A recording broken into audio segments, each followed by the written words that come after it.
You know what?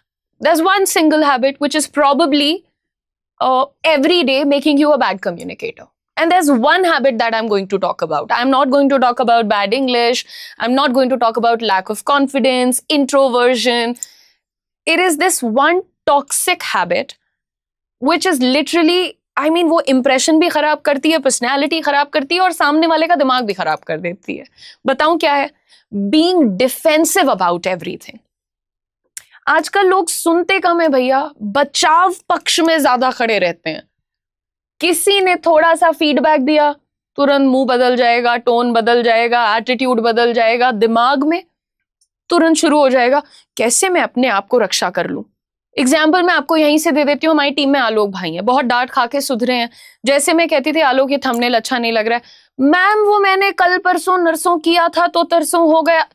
मैंने 2 बार समझाया कि बेटा आप सिर्फ इतना बोलिए ओके. मैंने आपको पूछा कि क्यों खराब है, क्या गलती हुई, कैसे. मैंने क्या बोला? ये अच्छा नहीं है. आपको आता है अच्छा बनाना, आप ही सारा काम करते हो, तो मैं आपको क्रेडिट देती हूँ. तो मैंने फीडबैक दिया कि अच्छा नहीं है, तो आप बोल दो ठीक है, आई विल इम्प्रूव इट. हमारी ही टीम में एक और बच्चा है जिसका मैं एग्जाम्पल दे देती हूँ यहाँ पर. कल मैंने बोला यार ये वीडियो में स्पेलिंग मिस्टेक्स बहुत हो रहे हैं. बच्चा कहता है मैम वो तो आपकी ही स्क्रिप्ट से उठा के लिखा. मैं अंग्रेजी ही पढ़ाती हूँ, मैं उड़ती चिड़िया की स्पेलिंग गिन लेती हूँ, पंख नहीं गिनूंगी, है ना. तो मेरी स्क्रिप्ट में गलती हो जाए ये तो कोई नहीं साबित कर सकता है, कोई नहीं कर सकता, राइट. और दूसरी चीज ये कि मैं अपनी स्क्रिप्ट खुद पढ़ती हूँ और फिर भेजती हूँ. पॉइंट है ना. तो ये सब कहने की जगह आपको क्या कहना है? Okay, I'll improve it, I'll get this sorted, I'll get this fixed. किसी और को फीडबैक देना है, फीडबैक दे देंगे. बट लोग क्या करते हैं, उसकी गलती नहीं थी, मेरी गलती नहीं थी, पर उसने भी तो ऐसा किया था, मैंने भी तो किया था. दोस्तों, देवियों, सज्जनों, ये तो मेरी टीम के प्यारे बच्चे हैं, ये ज्यादा गलतियां नहीं करते, थोड़ी थोड़ी करते हैं. लेकिन बहुत सारे लोग हैं ना, ये अपने डिफेंसिव बिहेवियर को बहुत अपनी अना पे, जो कहते हैं नहीं घमंड पे, वहां लेके चले जाते हैं. हर वार्तालाप, हर कॉन्वर्जेशन आपकी कोई कोर्ट केस नहीं है, है ना. क्या मतलब किसी ने बोल दिया कि नहीं जम रहा है आज का ये फीडबैक, ये आइडिया अच्छा नहीं है, agree disagree, but don't be defensive. And what's the funniest part, defensive लोगों को लगता है कि हम तो कितने स्ट्रांग हैं, हमने तो तुरंत पलट के जवाब दे दिया. ये क्या नाटक है. तुम स्ट्रांग नहीं हो, तुमने अभी अभी अपना एक कनेक्शन खराब कर लिया है. मानो या ना मानो, कितने भी शॉर्ट टर्म मेमोरी लॉस वाले लोग होते होंगे, उस पल का वो एक्सपीरियंस, उन्होंने फील कैसा किया है, वो सब उनको याद रह जाता है. डिफेंसिवनेस आपको कभी स्ट्रांग नहीं दिखाती. It is emotional insecurity which is kind of covered in the layer of an attitude. Strong people, they like to clarify. On the other hand, weak people, they instantly react. और इसी एक habit की वजह से relationships खराब होते हैं, friendships awkward हो जाती हैं, कपल्स टॉक्सिक बन जाते हैं, ऑफिस में पॉलिटिक्स होती है, फैमिलीज में परमानेंट टेंशन रहती है, क्योंकि डिफेंसिव बंदे का कॉन्वर्जेशन स्टाइल बहुत खराब है. वो हर बात को अपने ऊपर एक अटैक समझता है, भले गलती भी हो, गलती नहीं भी हो, गलती भी हो तो अटैक हो रहा है ना. देखो, अगर तुम्हें लगता है कि जैसे मान लो किसी ने बोला यार टोन थोड़ी रूड है, या टोन हमें ठीक नहीं लगी, तो सामने वाला अगर जवाब देता है अच्छा तो अब मैं विलेन बन गया हूं. एक्सक्यूज मी, क्या मतलब अगर मैंने बोल दिया कि आपकी टोन ठीक नहीं लग रही है तो नहीं लग रही है, गलत रही होगी. अब तुम यहाँ विलेन जैसे एग्रेसिव वर्ड्स यूज कर रहे हो, उसी बात को प्रूव कर रहे हो. ऑस्कर दे देना चाहिए ना.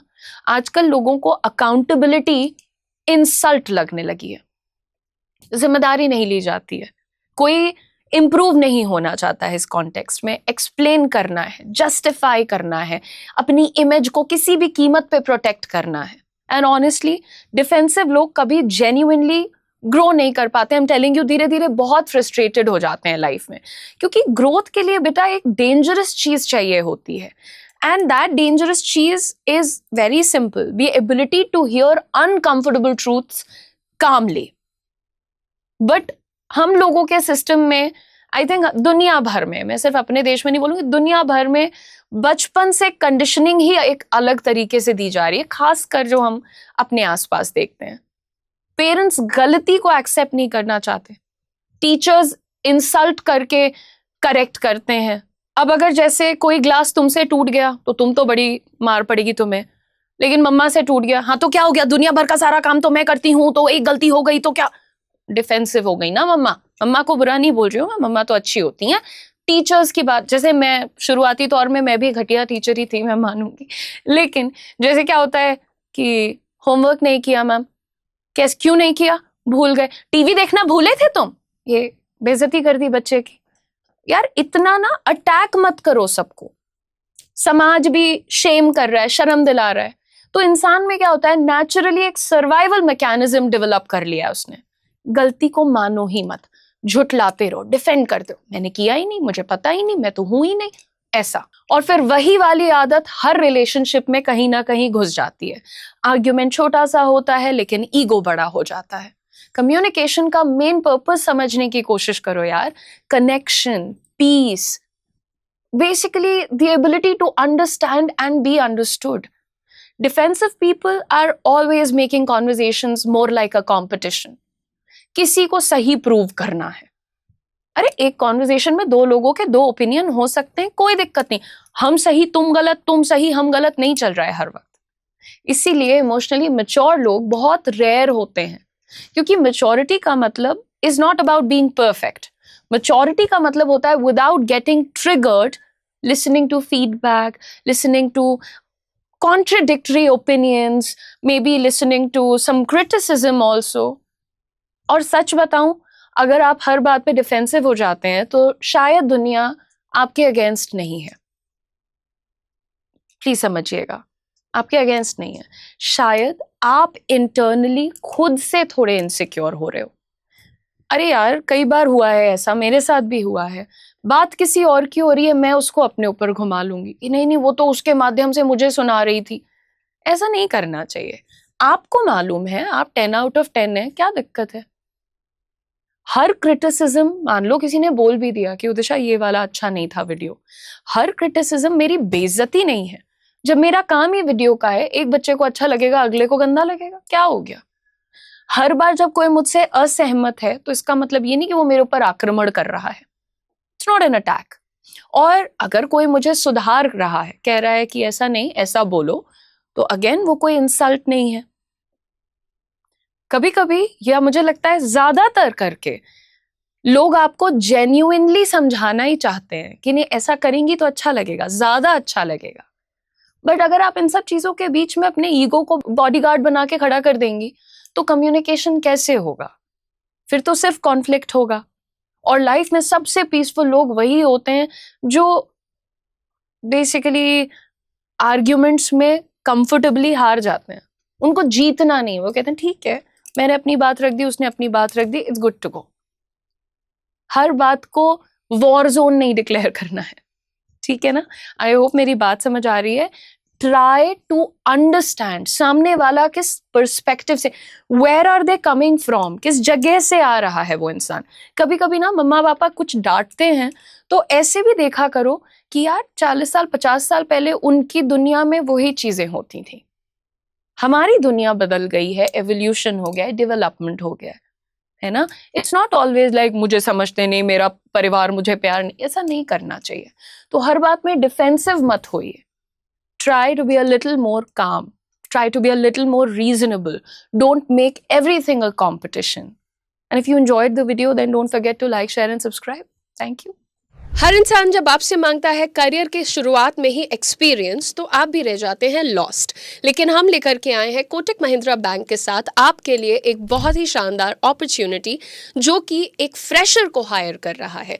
अगर आप भी हैं एक ऐसे इंडिविजुअल जिनकी कम्युनिकेशन स्किल्स अच्छी हैं और वो कॉन्फिडेंट है और साथ ही वो अपने करियर को स्टार्ट करने के लिए बहुत ज़्यादा डेडिकेटेड है, तो this opportunity is for you. इस अपॉर्चुनिटी का नाम है Kotak Mahindra sky bankers programme in collaboration with Career 24/7. This is a great launch pad for all the freshers out there.